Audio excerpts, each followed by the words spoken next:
we go. Okay, so we're moving on to 1.5. What are we doing tomorrow? There you go. Hey, I might be gone for that because I'm a doctor's appointment. Hey, no. No, that's honestly the truth. Oh, you don't get your daughter's done. So 1.5, we have variables and algebraic expression. Okay. So a numerical, so when we say an algebraic expression, a numerical expression just deals with an expression that has numbers in it. Okay. A variable expression is like also we could consider as an algebraic expression.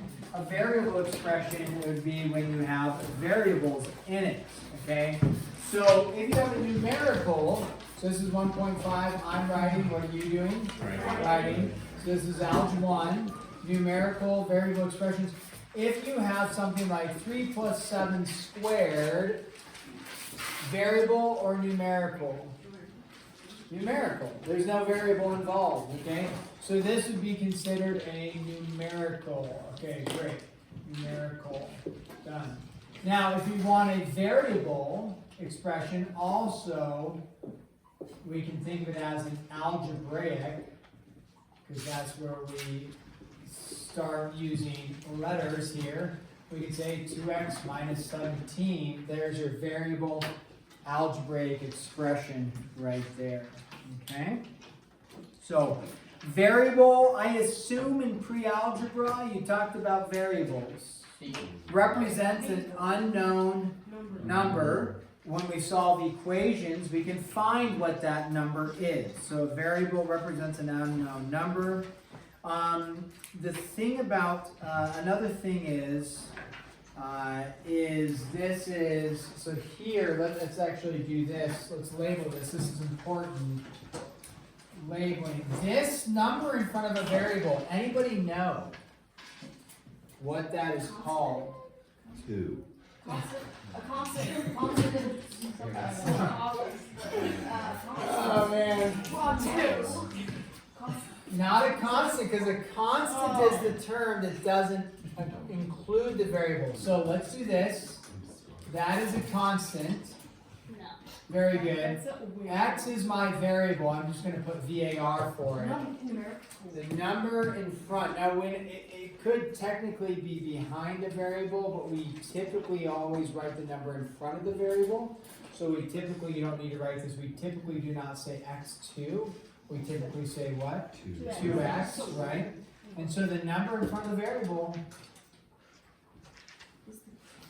everybody knows it. I was trying to offer you some great prize. Coefficient. Oh, I'm gonna say that. No, I actually can. It's Coefficient. There you go.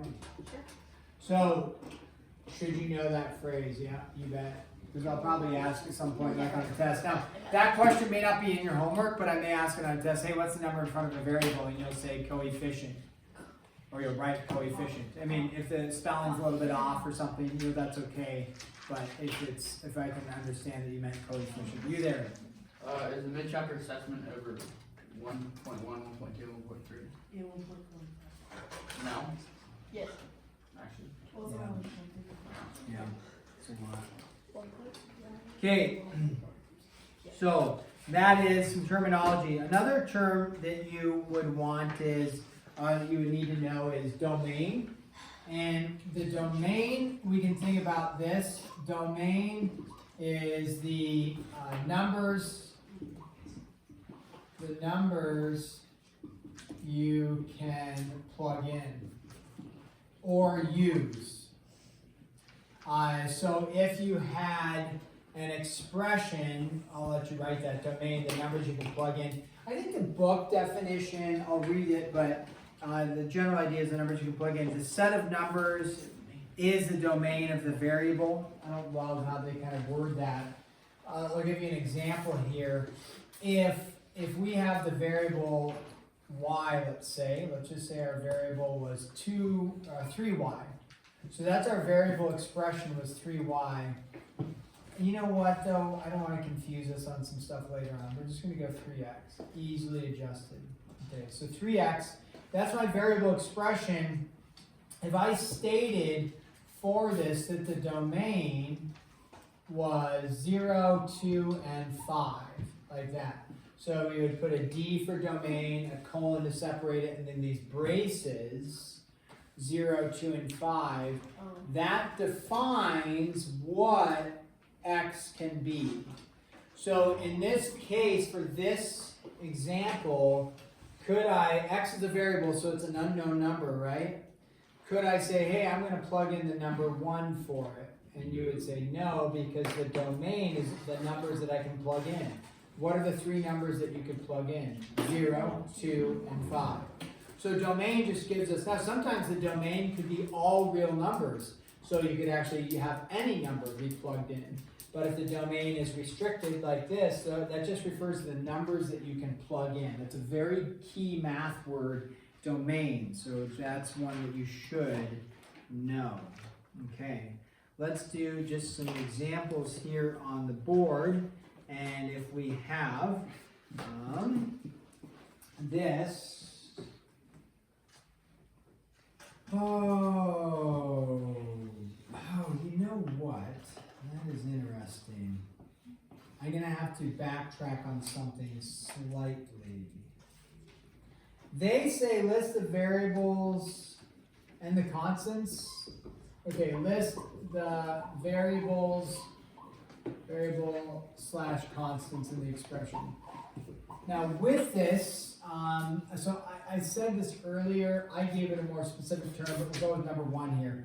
So if I were to skip, let's do a couple examples here. This is pretty easy. If I said x, y plus 7, okay, so they say, hey, list the variables and the constants in each expression. Pretty easy to identify, I think, what the variables are, right? So we could just state this, we'll circle it, that's my variable, right? And then 7 would be my constant. I think we're all okay with that. Then they throw something at us that states, what if they have 5a and b, or 4a and b, excuse me. Now, what I told you earlier is, a and b are the variables, we understand that, right? Yeah. So if I go to circle it, how you describe it, or if you want to write variables equal a, b, that's fine. I would be fine with something like this, VAR for variable, that's a and b. What did I describe 4 as? I said, hey, not a constant, we're going to call it a what? Coefficient. The book actually doesn't refer to it as a coefficient. They actually refer to this, the 4, as a constant. Because technically it's true, it doesn't change. 4 is just 4, right? 4 is 4, it doesn't change. A and B could be changing because it's a variable. So the book is going to want you to say constant. You can say constant is fine. You also need to know, though, that the number attached to the variable with multiplication like this is called a coefficient. So that's important, even though the book doesn't use that, at least not right now. You don't have many of those, so don't worry too much about any confusion on those. Let's do this one. Evaluate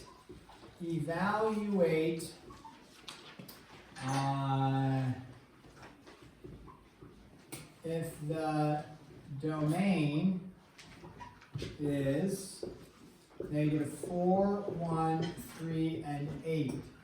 So now they have given you a domain. I'm going to give you a second to write that. Evaluate if the domain is -4, 1, 3, and 8. And what they're going to do is they're going to give you something like this. They're going to say, okay, here's your variable expression, x minus 4. So you have a variable expression, and there's no equation to solve, right? You're not like, oh, I'm going to add 4 over and x is equal to something. You are going to simply look and say, I'm going to evaluate, which means to plug in. Well, what numbers do I plug in? They give you the domain, and what do we know domain is? The numbers you plug in. So what are the numbers I'm going to start with? I'm going to start with -4. So, however, mental math, a lot of people do mental math on that, and that's fine. I wouldn't require you to show your work. If you said, well, I'm going to plug in a -4 minus 4, that's going to give me a -8. Isaiah. That guy. That was good. Yeah, -8 there. Okay. If you, then the next number you plug in is, what's the next number you're going to plug in? 1. What's 1 minus 4? -3. So then you would go -3, and then you would say you plug in a 3. 3 minus 4 is -1. 8 minus 4 is 4, and then you would be done. Okay? Now, if you need to, it's no problem to say, well, I actually want to plug in, and I'm going to put -4 minus 4 so that I don't accidentally say 0, although, you know, understood why you might write 0 if that's wrong. So it's okay to plug in a -4 minus 4, and it's okay, that's -8. And then for the next one, you say 1 minus 4, and that gives me -3. That works to do it, to show it is fine. On a problem like this, I want to need to see where I would understand, I would understand that you know what you're doing. X squared minus 7. Let's do this one. Go ahead, find the outputs, if you will. If the domain is the inputs, you're finding the outputs. So go ahead, find the outputs. If you're plugging in 4 inputs, you're going to have 4 outputs. So go ahead, find the outputs for those, and then we will look at going to the next set of stuff. Check with your support team around you. Evaluate. You okay over there?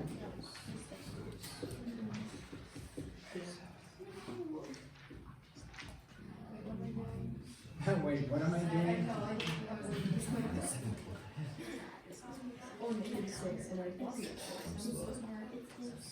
Debatable. I don't now. need comments. Well, I have a question on 1.1, but that's not a joke. Like, I actually had a question on 1.1. Okay, we'll look at that at the appropriate time, which is right now we just got to do this domain, plug in, work with absolute value, work with squaring something. Check with your support team. Hey, buddy. Buddies, plural. Maybe you can not like left, yeah. When you write down all those numbers, Oh!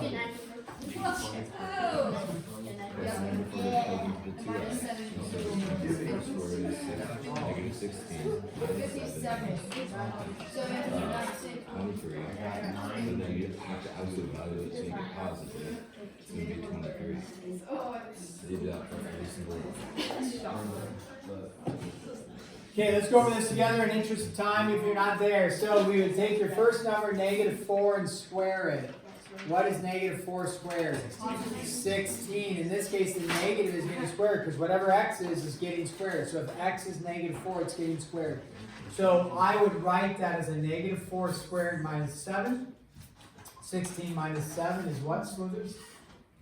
9. Very good. So 9 Whoa, that's how you do it. Yeah, good job, bud. 16 minus 7. You've arrived. Yeah, okay. Hey, celebrate the small things. Here we go. What about 1 squared? Sometimes that tricks people. What's 1 squared? 2. 1. That's really good. Caleb, apologies for 1 squared is 1. Awesome. So then 1 minus 7 is -6. 6. Because remember our absolute value of -6 is +6. And we got. Okay. Here we go. 3 squared. 9. We're going 3 plugged in. 9 minus 7 is 2. 8 squared. 64. 64 minus 7. 57. Nice. Good job. So there's 57. Good job. Okay, now this says evaluate. Evaluate means to plug in typically. So I haven't written what you're going to plug into. I've just said what the variables might be. And so we say 3x squared minus y over h. There we go. Okay. I did this one. Yeah, there you go. 3 times 4 squared. 16 No, plus 3x to the power. 48. So in this case, they do tell you what to plug in. So it's like a domain for each individual letter. They're saying the domain of x is 4, domain of y is -2, h is -1. You don't have a bunch of things to plug in for x. There's only one number you can plug in for x. What's the number you can plug in for x? 4. So you would go 3 times 4 squared minus y. But remember, what is y? -2. So 3 times 4 squared minus a -2 all over h, which is a -1. Okay, so what do we have when we have a negative and a negative? It is a positive. Okay, 4 squared, 16 plus 2 over -1. Order of operations states we got to multiply first. What's 3 times 16? 48. 48. I feel good about 48. What's 48 plus 2? 50. And then what's 50 divided by a -1? -50. There we go. Okay, so that's number 5 there. Next one, I'm going to squeeze in.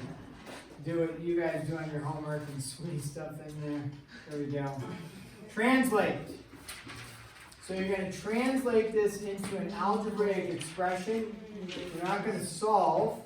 So this says the product of 8 and a number. Okay, the product of 8 and a number. So I know it's a little bit of writing, but I'm writing, you're writing. Now, when we say the product represents what in mathematics? Multiplication. Now, a number, do we know what the number is? If you don't know what the number is, and you're like, I don't know what it is, we assign a variable, yeah. Typically, a lot of us assign x. The book a lot of time uses n for number. It doesn't matter. You could put z, you could put t, you could put a. So the product of 8 and a number. So there's two things going, the number 8 and then the number. What's the number? A lot of people said x. Do we want to write 8 times x? No. You could. It's excess notation. Do we want to write 8 times x? We could, but it's excess notation, right? So just write, just say 8x like that. I'm not going to mark you wrong if you write x8. It's just poor notation. You want to transition into the coefficient coming first on that. Okay, let's do another one. The sum of twice a number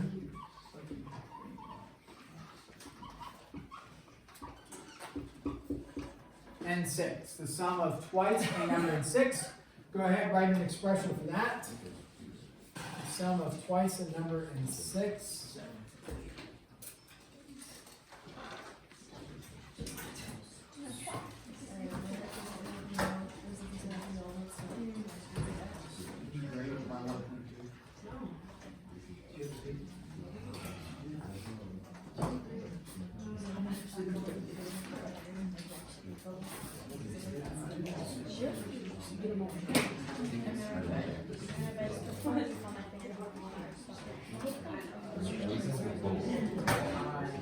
Okay, here we go. Milo, Chris, and Michael. There you go. Nice. What did you guys put, Milo? I put x squared plus 6 equals y. X squared plus 6 Equals y. The sum of twice a number, x2, Okay. and 6 to it. Okay. 6. So let's pause here. There's no equation given, but I understand you're saying y represents that. But so what we wouldn't write an equation because it doesn't say is equal to y or is y. So we wouldn't write that. I'm gonna cross this off and say no. What did Chris put? I put 2x plus 6. Okay, so support team, cheat mates, what are you supposed to be doing with each other? Not turning around and looking at the wall, but what? Referencing each other's answers, because one's correct, one's wrong, right? So if you disagree, then figure out who's right, or aim to figure out who's right. So what did you get? What did you put? 2x plus 6. plus 6. Twice a number represents not exponents, but represents 2 times 6. Sum represents addition, and then 6 is 6 right there. Okay? So make sure we're paying attention. Let's go to another one. This is a good one. What are we on here? Number 8. We're going to be translating this as well. This says the reciprocal of the absolute value of a number. Okay, so do that one, and then I'll write another one up here for you to do.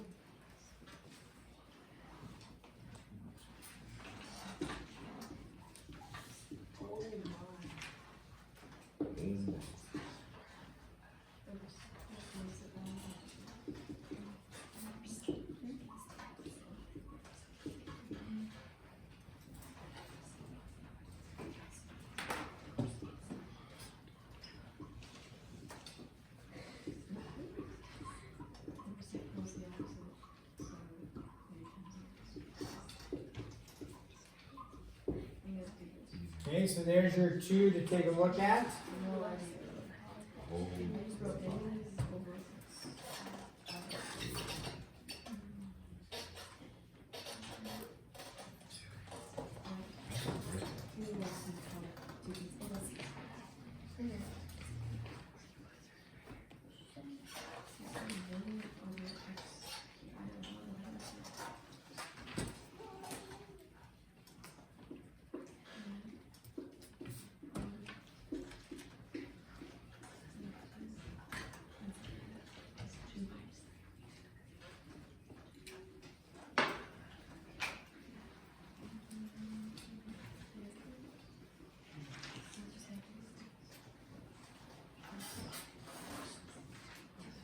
We'll talk about consecutive.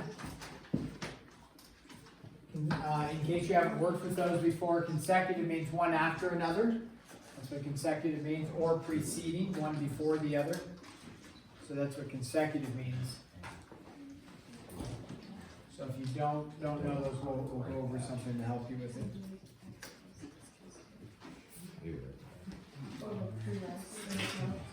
Typically, people have seen that at some point, consecutive numbers and how to represent them.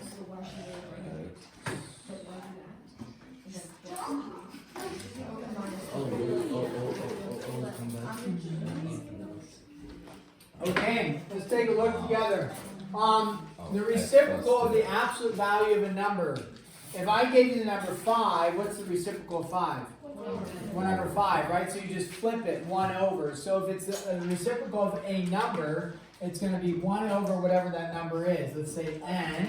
And then it's what though? The absolute value of a number. So what should we write? Absolute value of n. Just like that. 1 over the absolute value of n. Okay? I didn't really the absolute value of the whole thing. Yeah, so if you did the absolute value of the whole thing, like this, I wouldn't mark you wrong. What's the absolute value of 1? 1. So usually we would just write it as 1 over the absolute value of that. But I wouldn't mark you wrong if you did this. Okay, 3 less than, what's less than in mathematics? Subtraction, right? 3 less than the product of 2 consecutive even integers. What's product? Multiplication. So you're going to have product, multiplication, I just put parentheses there, so that's multiplication, and 3 less than that, right? So minus 3. Now, it says 2 consecutive even integers. You don't know what they are, so you need to represent them with a variable. So if we say n is the first integer, we don't know what it is, how do I represent the next consecutive even integer in terms of n? Yeah, Chris. N plus 2, you bet. Because even integers would be like 2, 4, 6, 8, they're 2 apart. So if this one was 10, the next one would need to be 12, and you get there by adding 2 to that. If it's just consecutive integers, so there's our answer there. If it's just consecutive integers, it would be n, and then what? N plus 1, n plus 2, dot, dot, dot, right? So that's if it's just one number after another. If it's consecutive odd integers, so odd integers, consecutive odd integers, what would that be? That would be n, and then n plus 2 as well. A lot of people want to say it's going to be n plus 1 because it's odd, and 2 is not odd, but you have to remember, if this number is 7, you add 2 to 7 to get to another odd. So 2, 9, 11, so on and so forth. Okay? So we have a few problems like that you will need to do. Okay, they are going to give you so you have several of those types of problems. You have to go through those. Then they're going to give you solve using this formula, R equals XP. Now, R equals XP, R is going to be referring to the revenue, X is the amount of items sold, and P is the price per item. So here's what we would do. We would say this is number 10 for us. We say the senior class, what do? They wash 110 cars. 110 cars and charge $6.50 per car. That's what the slash over car means, per car. How much money did they raise? So remember, I'm writing, you're writing. You do not sit there and stare. I'm writing, you're writing. You're learning to be a note taker.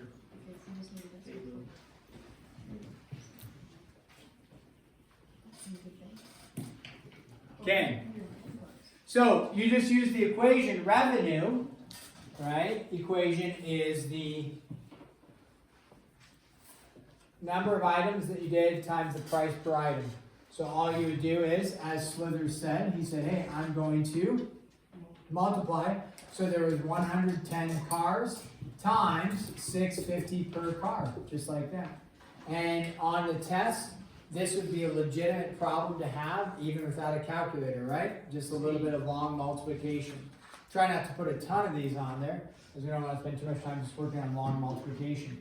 If you forgot how to do long multiplication, little review, 110 over 6.5, like this. And then you go 0, 5, 5, because 5 times 0, 5 times 1, 5 times 1. And then you put a 0 here, and then you go 0, 6, and 6. And you add 0, 5, 11, and 7. So 71.50. Or $715. So are we at 7,000? So our answer, do we go $7,150? Do we go $715? Do we go, how do I know it's $715? Move the decimal. We have one decimal here, so we're going to move the decimal over one place. So the revenue is 715. Is that how much they actually put in their pocket and walked away with? No, because when you talk about business, there's also a what that goes into running this car wash. There's a cost. There's a cost, right? So they would have to subtract their cost from the revenue, and that would give you your profit. Yes. Okay, there is a formula. Go to page, actually I want us to reference this. On page 31, they have some formulas there on page 31 at the bottom. And those are common formulas for perimeter and area formulas. You should make a note of those. If you haven't seen them, you'll need to be able to work with those. I'm not going to do a bunch of examples with each formula, but those ones you should have an idea of how to use. And if you don't know how to, then we can work with you individually on it. So reference those formulas. Another formula you're going to come up with or have to use is this formula. They don't have it in that section, but they do have a problem, and they do talk about it. The dirt formula. Anybody know what the dirt formula is referring to? Yes, Nicole. Distance equals rate times time. Yeah, distance equals rate times time. We call it the dirt formula because it's a little acronym. And that is used when you have a distance, a rate, and a time. They have a problem in there that you'll do, I believe, and you'll need to know how to use that, which should be just, again, plugging in to the formula with the numbers given. Okay, I am going to stop there.